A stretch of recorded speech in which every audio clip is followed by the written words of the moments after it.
खुशी लहर सृष्टि करिछि। एही अनुभूति को माननीय मुख्यमंत्री निकट में उपस्थापित करने आम गण में अच्छा लक्षेश्वर हाई स्कूल नवम श्रेणी छात्री जयश्री पंडा ताको मु अनुरोध करुच्ची से अनुभूति उपस्थापित करेंगे। नमस्कार, माननीय मुख्यमंत्री महोदय, 5T सचिव, एठारे उपस्थित समस्त निमंत्रित अतिथि मानू मोर प्रणाम।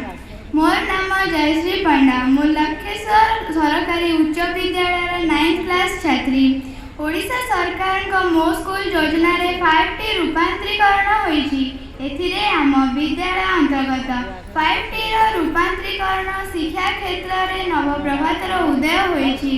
एही माध्यम रे आम विद्यालय पूर्व अपेक्षा अति सुंदर देखा जाउछि।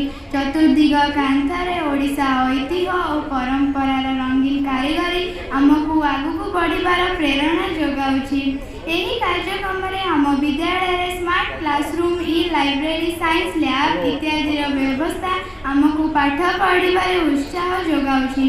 ई लाइब्रेरी माध्यम रे देश विदेशर अनेक तथ्य स्वल्प समय मध्य आमर हस्तगत हेउछि। शौचालय एवं स्वच्छ पानीय जलर व्यवस्था एक स्वास्थ्यकर परिवेश सृष्टि करिछि।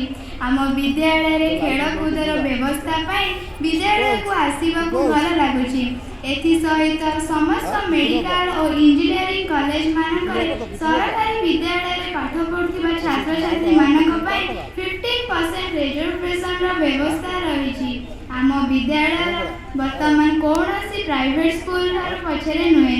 5T माध्यम रे एते सब सुविधा सुयोग देइथिबारु मु माननीय मुख्यमंत्री और 5T सचिव को मो तरफ और विद्यालय तरफ अशेष धन्यवाद जनाउछि।